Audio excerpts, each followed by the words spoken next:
Salut les goths et bienvenue dans cette nouvelle vidéo à la française. On est maintenant dans la deuxième moitié des équipes de cette série En route vers le Tour et on va parler aujourd'hui de la Trek. Une équipe qui prend, on va le voir, de plus en plus de place dans le peloton. On va donc regarder l'histoire de cette équipe, puis la start list du Tour de France, qui sera là et pourquoi faire. Cette équipe a une histoire assez atypique, car il est assez rare de voir une équipe arriver dans le peloton et être aussi performante pour sa première année. En effet, l'équipe est créée peu avant le début de la saison 2011, sous l'impulsion de Brian Nygaard et de Kim Andersen, ainsi que des deux frères Schleck. À l'époque, Frank Schleck est un très bon coureur du peloton. Il vient notamment de remporter un Tour de Suisse. Mais la star de l'équipe, ce sera bien évidemment son frère Andy, qui sort de 2 deuxièmes places consécutives sur les 2 derniers Tours de France. On ne le sait pas encore à l'époque, mais il obtiendra le Tour de France 2010 sur tapis vert. Il a aussi remporté Liège-Bastogne-Liège en 2009 et est donc considéré, à juste titre, comme un des très bons coureurs pour les classiques ardennaises. Grâce à la présence de ces deux noms, il est bien plus simple de convaincre d'autres jolis noms, un peu comme on l'avait vu pour Bahreïn avec la présence de Nibali. D'ailleurs, n'hésitez pas à aller voir l'épisode. Normalement, il y aura une fiche en haut à droite de la vidéo. Donc, autour des deux Luxembourgeois, une des 2 stars des classiques flandriennes est recrutée en la personne de Fabian Cancellara. En plus de ces 3 leaders, l'équipe compte beaucoup de jolis noms, Jens Voigt, Stuart O'Grady, le jeune Giacomo Nizzolo ou encore Jakub Fuglsang. Et comme je le disais, dès la première saison, l'équipe remporte 26 succès. 26 ? Pas si impressionnant que ça, vous dites ? Peut-être. Mais dans ces 26 succès, le Lombardia de Oliver Zog, la victoire mythique d'Andy Schleck au Galibier, 2 étapes sur la Vuelta aussi. Mais ce qui rend cette saison vraiment belle, surtout si, comme moi, vous appréciez les losers magnifiques, c'est les 2e places. Sur le Tour, les 2 frères finissent 2e et 3e. Franck finit aussi 2e sur Liège, et Cancellara finit lui 2e sur Milan-San Remo et sur Paris-Roubaix. Une saison donc très bien remplie, mais on le sait, c'est à partir de là que tout déchante pour Andy Schleck. Blessures et chutes à répétition, et l'équipe devra se passer de lui pour les saisons à venir. En 2012, l'équipe fusionne avec l'équipe Radio Shack. L'équipe devient donc la Radio Shack Nissan Trek. Bon, on dira juste Radio Shack pour faire plus simple. Du fait de la fusion, de nombreux coureurs sont récupérés. Andreas Klöden, Eymar Zubeldia et Chris Horner pour les plus connus. Tony Galopin et Jan Bakelands rejoignent eux aussi l'équipe. Saison un peu compliquée pour l'équipe. 18 victoires tout de même. On retiendra quand même la victoire sur le classement général de Tirreno Adriatico pour l'étonnant Fabian Cancellara. Ce qui conclura pour lui un beau début de saison, durant lequel il avait notamment enlevé la 6e édition d'Estrade Bianche et fini une nouvelle fois 2e sur Milan-San Remo. Pas de transfert majeur à l'intersaison. La saison 2013 continuera donc sur la même dynamique. Eh bien non, Chris Horner en avait décidé autrement. Il remporte la Vuelta, prenant dans sa musette 2 victoires d'étape, et il devient d'ailleurs le vainqueur de Grand Tour le plus vieux encore à ce jour. L'autre leader, Fabian Cancellara, réalise lui un doublé flandrien de grande classe, en battant notamment Peter Sagan sur le Ronde van Vlaanderen. Seulement 23 victoires, dont 5 sur le Tour du Luxembourg, mais dans ces 18 restantes, certaines sont énormes comme on l'a vu. Donc la saison peut être considérée comme très réussie. À l'intersaison, Chris Horner s'en va, tout comme Leopold Koenig. L'équipe recrute un de ses leaders actuels, en la personne de Jasper Stuyven, mais qui mettra quand même quelques saisons à éclore.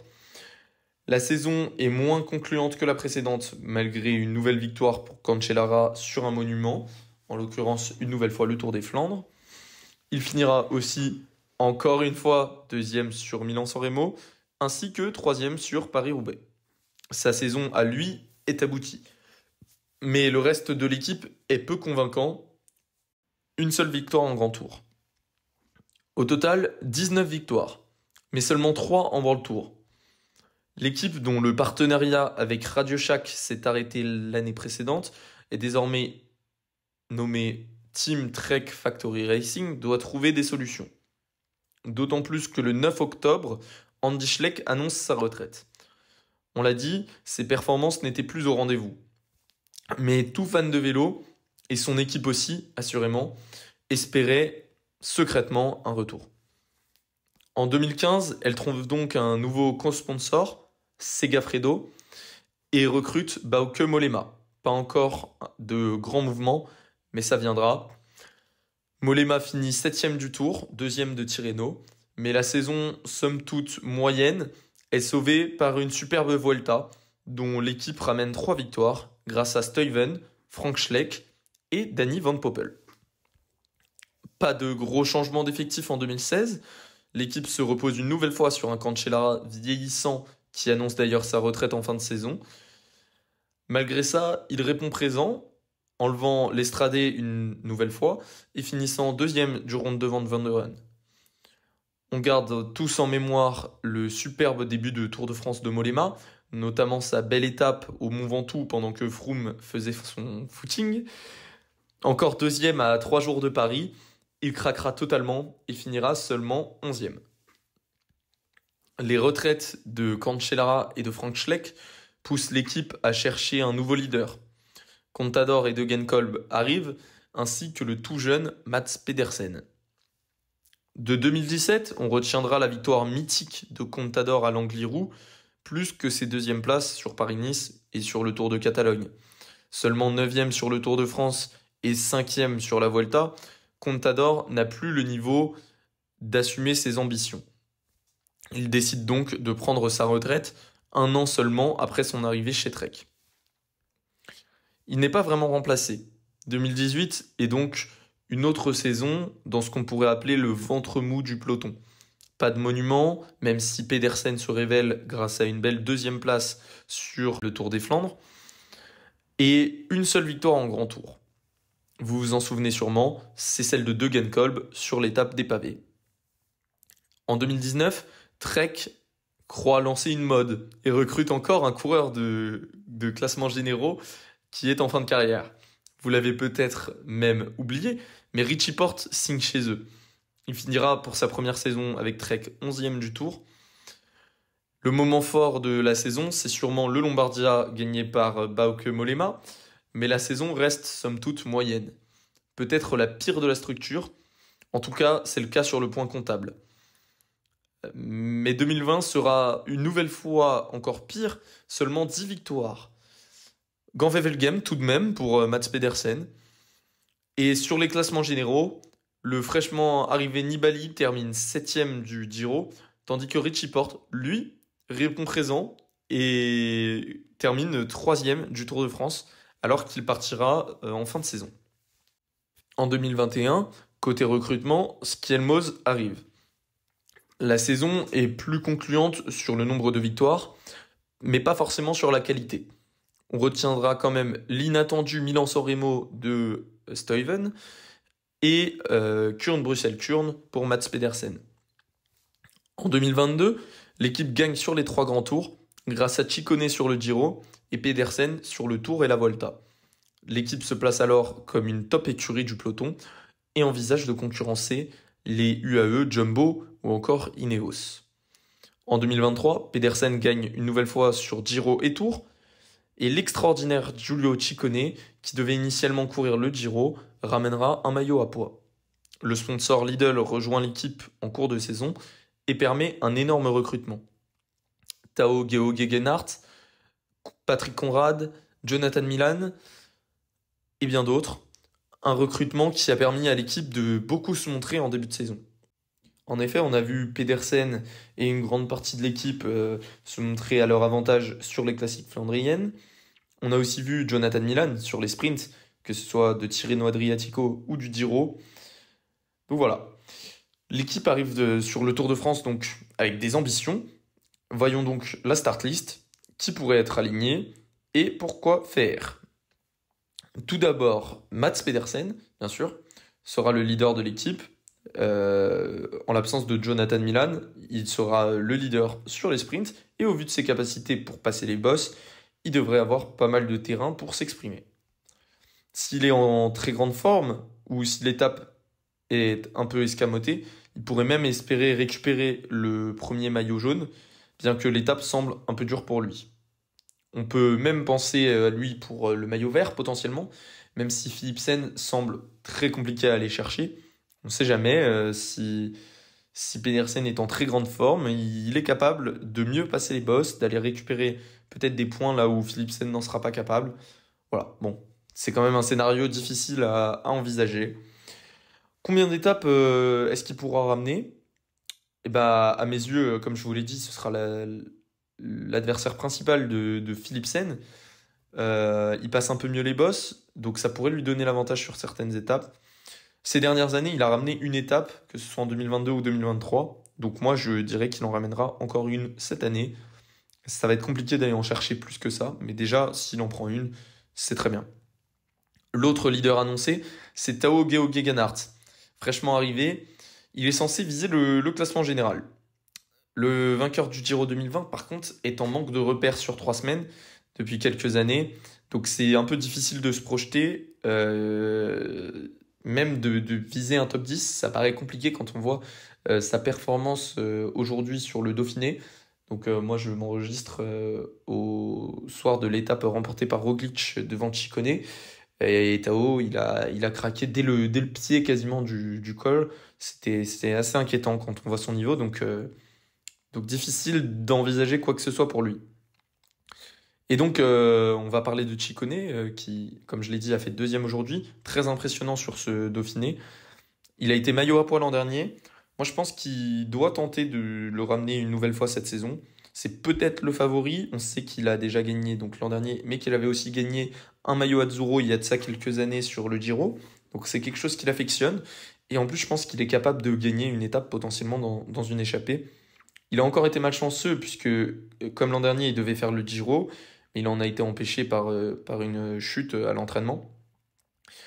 Donc voilà, personnellement, moi, j'espère le voir gagner une étape, surtout quand on voit son niveau sur le Dauphiné. Il avait aussi gagné une étape sur le Dauphiné l'an dernier. Ça avait été de bon augure pour son tour, donc voilà.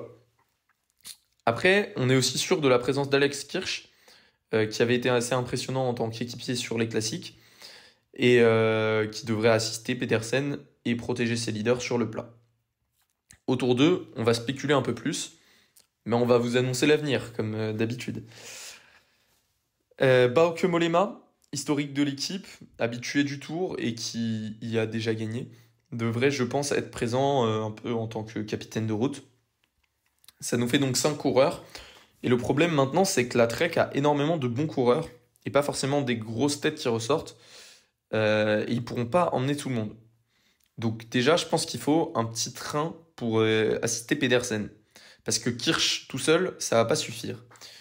Donc je vois bien Tim de Klerk venir jouer son rôle habituel en tête de peloton pour contrôler les échappées, même si je peux pas être sûr à 100% qu'il sera présent non plus. Après, est-ce que Ryan Gibbons va venir faire le poisson pilote pour Pedersen? Ou bien est-ce que Pedersen devra se débrouiller tout seul? Est-ce que c'est Alex Kirch qui joue ce rôle? Est-ce que potentiellement il y a un Badgioli qui vient? Il y a pas mal de possibilités. Donc il faudra voir dans quelle direction il décide d'y aller. Moi je vois bien Ryan Gibbons être présent. On l'a vu lancer Pedersen sur le Dauphiné. Donc c'est une option. Si donc c'est Ryan Gibbons et Tim de Klerk qui venaient, il nous resterait plus qu'une place. Est-ce qu'elle serait vraiment pour Skelmose, qui est la tête d'affiche parmi ceux qui restent? Eh bien pas sûr, parce que lui il a comme objectif la Vuelta. Mais alors qui d'autre? Eh ben moi je verrais bien le polyvalent Tom Skuins, qui était très très en forme en début de saison. On l'a notamment vu s'illustrer sur l'Estrade Bianche, mais pas que, aussi sur toutes les courses pavées. Enfin voilà, vraiment une très grande forme qui tenait. Sinon, il y a aussi Patrick Conrad qui a gagné aussi sur le Tour de France. Une belle victoire en 2021. Donc voilà, comme j'ai dit, il y a aussi Andrea Baggioli qui peut être une carte, même si je pense que c'est pas la plus probable. Donc voilà, je pense qu'on a dit la plupart des noms qui peuvent être présents. Après, voilà, il pourrait y avoir une surprise. Quel est donc l'objectif de cette équipe? La langue de bois voudrait que je vous dise qu'une victoire serait satisfaisante, mais à mes yeux, c'est vraiment le minimum. Je dirais même un minimum parmi les minimums, parce que pour moi, ils doivent viser à minima 2 victoires d'étape, peut-être même 3. Parce que voilà, il faudrait une victoire d'étape pour Pedersen sur un sprint, mais il y a vraiment des belles cartes pour gagner en échappée, donc pour moi, ce serait très décevant qui ne gagne pas 2 étapes. Et voilà, après, Pedersen, le maillot vert, ça semble un peu juste. Chicone, le maillot à poids, c'est difficile de dire que c'est un objectif d'équipe, parce que s'il le ramène pas, c'est pas forcément un drame non plus, c'est toujours un maillot qui est assez aléatoire. Donc voilà. Est-ce que Tao sera capable d'aller chercher un top 10 du tour? J'en doute très fortement au vu de sa forme sur le Dauphiné, comme j'ai dit. Donc voilà. C'est à peu près tout pour la Trek. On espère que ça vous plaît toujours autant. N'hésitez pas à liker, vous abonner, allez vous abonner au Instagram aussi. Et puis voilà, c'était les GOAT.